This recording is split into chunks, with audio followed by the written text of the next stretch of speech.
Chers internautes, bonjour et bienvenue sur ma chaîne Révision SVT destinée pour les biofs. La vidéo d'aujourd'hui va entamer le résumé du cours génétique des populations. On va voir la première partie. Je vous rappelle que vous pouvez voir ces notions au niveau du programme de la deuxième année du baccalauréat sciences expérimentales, filière SVT et sciences maths.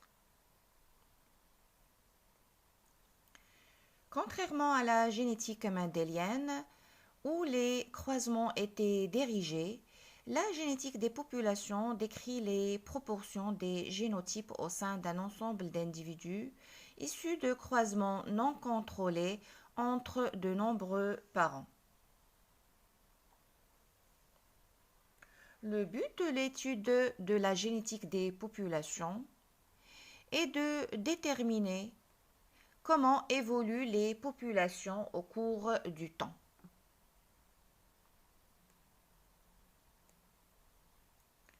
Une notion très importante que vous devez savoir, c'est la notion de population.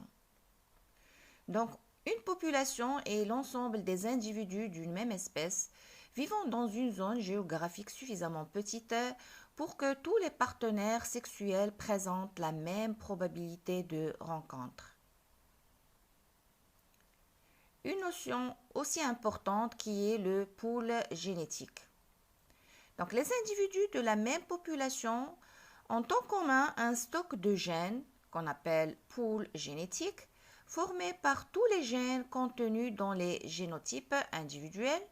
À chaque génération, ce stock se répartira entre les gamètes qui donneront naissance à la génération suivante. La variabilité génétique dans les populations et notion de polymorphisme. Donc, la variabilité qualitative détectable au sein d'une population est qualifiée de polymorphisme. Structure génétique d'une population.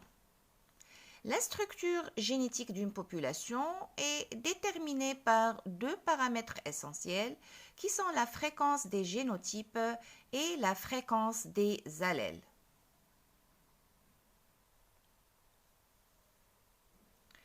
On va essayer de calculer la fréquence des allèles et la fréquence des génotypes. On va prendre pour exemple un gène représenté par deux allèles grand A, petit a. On aura trois génotypes grand A, grand A, grand A, petit a et petit a, petit a. Soit n, le nombre total des individus dans l'échantillon. Premièrement, la fréquence génotypique. C'est la proportion des individus porteurs du génotype en question dans la population ou dans l'échantillon. Donc, les formules qui nous permettent de calculer les fréquences génotypiques sont comme suit. Donc, f de grand A serait égal à n de grand A, ça veut dire le nombre d'individus présentant ce génotype, sur grand N, il serait égal à D, relativement à dominant. F de grand A petit a serait égal à n de grand A petit a sur grand N, serait égal à H relativement à hétérozygote. Et f de petit a serait égal à n de petit a sur grand N, serait égal à R relativement à récessif. Donc, remarquez que la somme des fréquences génotypiques, elle est égale à D plus H plus R, elle est égale à 1. On va faire un exercice d'application. Donc, on a des nombres d'individus ici qui présentent les différents génotypes. Donc, on a n de grand A, il est égal à 795. N de grand A petit a égale à 190 et n de petit a, elle est égale à 15. Calculer les fréquences génotypiques. Donc, on va essayer d'appliquer les formules qu'on a vues précédemment. Donc, il faut d'abord calculer le nombre total des individus.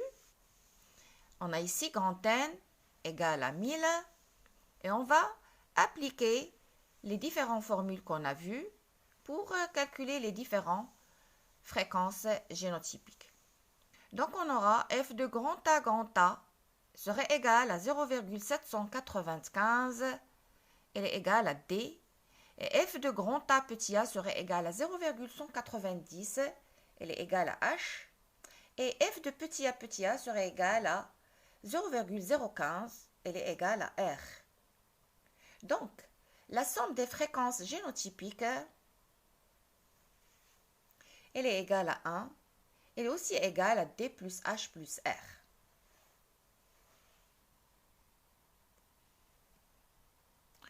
On va essayer de calculer maintenant les fréquences alléliques.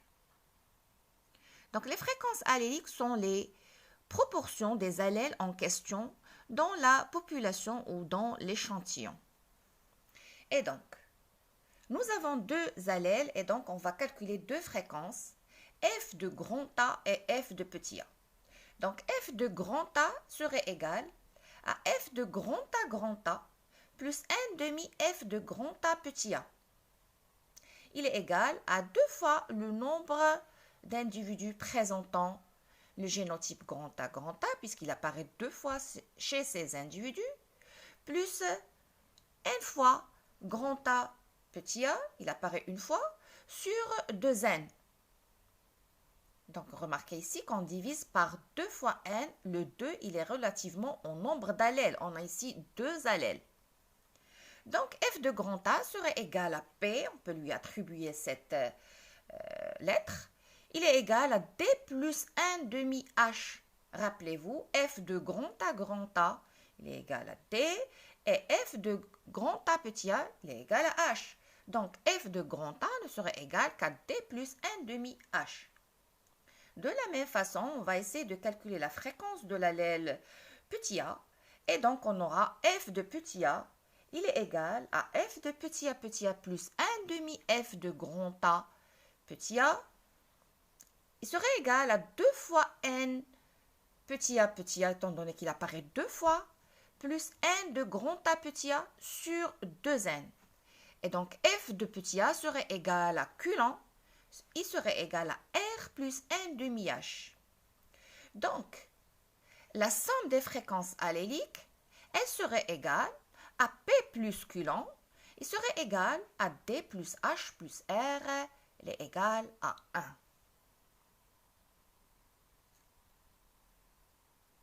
Donc, on va essayer de faire une application sur l'exercice qu'on a vu précédemment. Et donc, on va essayer de calculer les fréquences alléliques. On va appliquer les formules et on aura f de grand A serait égal à 0,89 et f de petit a serait égal à 0,11. Donc, je vous rappelle que f de grand A n'est autre que P et f de petit a n'est autre que Q lent. Nous avons aussi une deuxième méthode pour le calcul des fréquences alléliques, surtout si on nous donne des fréquences génotypiques. Donc, on peut passer des fréquences génotypiques aux fréquences alléliques. Donc, on aura f de grand A serait égal à 0,795 plus 1 demi fois 0,190 serait égal à 0,89.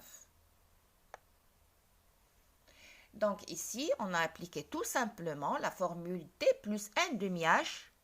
Et pour f de petit a, R plus n demi H. Et donc on va trouver f de petit a serait égal à 0,11. Merci de votre attention et à la prochaine vidéo.